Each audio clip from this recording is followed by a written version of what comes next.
तो गाइस बहुत लोगों का बाइक बाइक में ऐसा प्रॉब्लम आता है जो मीटर में ना एमआई लाइट जला रहता है। तो एमआई लाइट के बारे में आप लोगों को पहले पता है कि मैंने बहुत सारे वीडियो में पहले बताया कि एमआई लाइट क्यों आता है। तो क्या चीज खराब होने से आपका एमआई लाइट जो है परमानेंटली रह ही जाता है। इसको अगर ठीक करना है तो क्या चीज बदलना चाहिए सही होगा। ये कुछ तरह के क्वेश्चन होते हैं, तो उस क्वेश्चन का जवाब आज हम लोग देने वाले हैं और दिखाने वाले हैं आपको भी, और साथ में आपको भी एक चीज बताने वाले हैं कि किस तरह से एमआई लाइट आता है और उसको हम लोग किस तरह से डिलीट कर पाएंगे। अगर डिलीट ना हो तो उसको चेंज करने का प्रोसीजर क्या होता है, क्या सामान चेंज करना पड़ता है। आप देख सकते हैं कि मेरे साइड स्क्रीन के साइड में एक वीडियो चल रहा है जिसमें आपको हिमालयन का बाइक है। हिमालयन का बाइक में ये मीटर में ना इसमें एमआरएल दिखा रहा है। तो अभी एमआरएल में मैं क्या करूँगा, उसको स्टार्ट भी करूँगा और साथ में दिखाऊंगा, ठीक है। तो पहले स्टार्ट करते हैं, उसके बाद आपको दिखाते हैं। देखिए बाइक का एमआरएल जल रहा है। तो ये एमआरएल आपके बाइक में भी अगर आता होगा ना, अगर आके चला गया है तो कोई बात नहीं, अगर आके रह ही गया है और नहीं जा रहा तो उसको दिक्कत है। अब देखिए कि स्टार्ट कर दिया, स्टार्ट करने के बाद भी ये एमआई जो है जल ही रहा है, वो नहीं जा रहा है। बाकी जो है बैटरी का सिंबल चला गया, न्यूट्रल लाइट अगर गियर लगा देंगे तो वो चला जाएगा। एबीएस का जो सिंबल दिखा रहा है अगर चल जाएगा बाइक तो वो भी चला जाएगा। अब डोल में देखिए यहाँ साफ साफ लिखा हुआ रहेगा कि कौन से रीज़न के लिए जो है एमआई अलर्ट आ रहा है। इसमें साफ साफ लिखा हुआ है टोटल पोजीशन सेंसर, ठीक है। तो उसको डिलीट करने के बाद भी वो डिलीट नहीं हो रहा है, यही बात मैं बता रहा हूँ आपको। फिर से आ जा रहा है तो टोटल पोजीशन सेंसर ये करंट सर्किट ओपन या लूज है ऐसा कुछ बता रहा है। तो इस रीजन में ना आपको कोड भी दिखाई देगा P021 का। तो ये कोड अगर आता है तो ये फाइनल होता है कि टोटल बॉडी में जो है बटरफ्लाई काम कर रहा है। क्योंकि टोटल बॉडी में जब भी हम लोग केबल ऐड करते हैं ना तो उसमें एक बटरफ्लाई रहता है, और बटरफ्लाई अगर काम बढ़िया से नहीं करता है तो टोटल पोजीशन सेंसर खराब हो जाता है।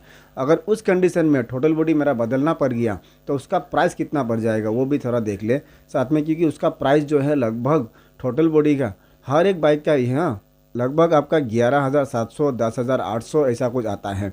ये हिमालयन का है, इसका प्राइस देखिए 11,700 का प्राइस है।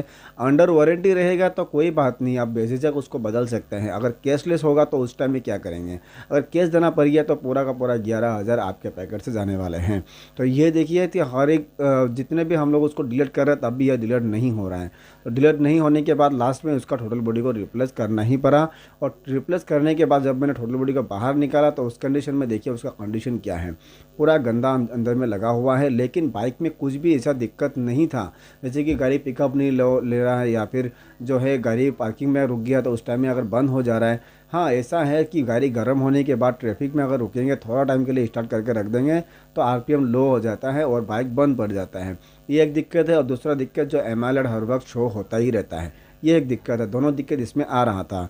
तो फाइनली मैंने टोटल बॉडी को निकाला और नया टोटल बॉडी लगाने के बाद क्या रिजल्ट निकला है, क्योंकि नया टोटल बॉडी लगाने के बाद ना पूरा इलेक्ट्रिकल सामान भी आपका सही हो जाता है। वायरिंग हार्नेस के साथ जितने भी सेंसर बाहर है वो भी, स्विच मॉड्यूल वगैरह, हेडलाइट वगैरह, इंजन का मूवमेंट ही चेंज हो जाता है। क्योंकि इसमें टोटल बॉडी मैंने जब नया लगाया तो हिमालयन में है, इसका आपका पिकअप भी सही हो गया, आरपीएम भी सही में आ गया और जो डीटीसी है वो भी बिल्कुल चला गया। अब बात आता है कि टोटल बॉडी का जो हिमालयन का टोटल बॉडी है वो और आपका जो क्लासिक, रिबॉन, हंटर, मेटियर इन सब का टोटल बॉडी है, क्या एक साथ हम लोग अलग अलग करके बदल सकते हैं या फिर एक दूसरे का सामान एक दूसरे में लगा सकते हैं, बात ये भी आता है। तो ऐसा कुछ नहीं होता, आपको जो मॉडल है उसी मॉडल का ही आपको डालना है। अगर आपका हिमालयन है तो हिमालयन का ही कोड आएगा, हिमालयन का ही पार्ट नंबर चाहिए। अगर रिबॉन है तो रिबॉन का ही चाहिए, अगर हंटर है तो हंटर का ही चाहिए। किसी और का बाइक का आप लगा नहीं सकते, अपने बाइक को फिटिंग करके स्टार्ट नहीं कर सकते, वो काम ही नहीं करेगा। अब नया लगाने के बाद रिजल्ट देखिए, डीटीसी अब यहाँ 9 दिखा रहा है, 9 डीटीसी। उसको डिलीट करेंगे तो बिंदास डिलीट भी हो गया। तो डिलीट होने के बाद कंफर्म हो जाता है कि मेरा जो टोटल बॉडी है वो सही हो गया है, उसमें काम वगैरह सही चल रहा है। टोटल बॉडी में कुछ भी अलग दिक्कत नहीं होता, जो भी होता है सेंसर के ऊपर होता है, नहीं तो आपका बटरफ्लाई में होता है। क्योंकि बटरफ्लाई भी तो आपका वो टोटल के साथ ही लगा हुआ है, ECU के साथ ही लगा हुआ है, उसमें भी आपका सेंसर ही लगा हुआ है। कितना टोटल हम लोगों ने खोला, कितना हमको हवा चाहिए, कितना पेट्रोल चाहिए, वो बटरफ्लाई ही डिसाइड करता है। वो बटरफ्लाई ही ECU को खबर देता है, ECU उसको इंजेक्टर को खबर देता है और इंजेक्टर उसको पेट्रोल इंजन के अंदर भेजता है। तो देखिए सब कुछ जो है टोटल बॉडी से ही काम चल रहा है इलेक्ट्रिकल में। तो टोटल बॉडी अगर आपको रिप्लेस करना है, प्रोसीजर हमने बता दिया। अगर आपका एमआईएलआर नहीं जा रहा है तो टोटल बॉडी रिप्लेस करना पड़ेगा। अगर आपका एमआईएलआर में इस तरह के कोड आ रहे हैं तो आपका जो है टोटल बॉडी रिप्लेस करना पड़ेगा।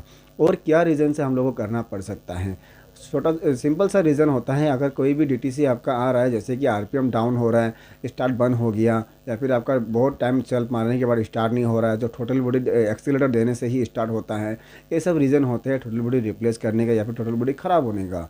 तो ये चीज़ आपको चेक करवाना है अपने डीलरशिप में लेके जाके।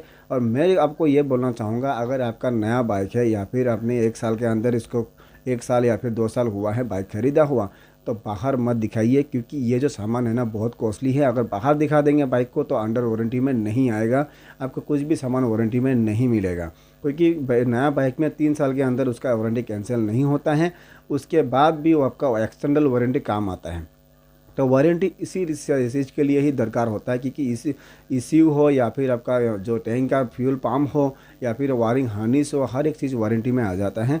इसलिए वारंटी अपना बाइक का बचा के रखे और बाहर में ना दिखाएं, जितना हो सके डीलरशिप में ही दिखाए। थोड़ा टाइम लगेगा लेकिन बाइक का काम सही होगा, और आपको कुछ भी सामान अगर बाद में ख़राब होता है तो अंडर वारंटी में मिल भी जाएगा। बहुत लोगों का पहले मिल रहा था कि जो आपका वेल बैन हो जा रहा था, तो वो भी वारंटी में आजकल हो जाता है। उसमें भी अगर कुछ दिक्कत मिलता है तो आप लोग उसको भी वारंटी करवा सकते हैं डीलरशिप में जाके। अगर आपके बाइक का एक्सटर्नल वारंटी लिया हुआ है या नहीं, उसके बारे में जानना है तो आपको सीधा कुछ नहीं है, डीलरशिप जाना है और खबर करना है। वहाँ जाके अगर पता करेंगे तो हर एक डिटेल आपको मिल जाएगा। तो अगर इस तरह का दिक्कत आपको भी मिल रहा है तो मुझे कमेंट करके ज़रूर बताएं।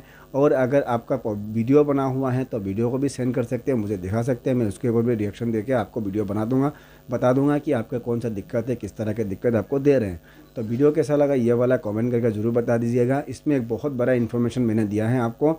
अगर इस तरह के इन्फॉर्मेशन आगे देखते रहना चाहते हैं तो चैनल को सब्सक्राइब करके बेल आइकन को जरूर दबा के रखिएगा। तो मिलते हैं आपसे एक नए वीडियो में नए टॉपिक के साथ, तब तक के लिए बाय बाय।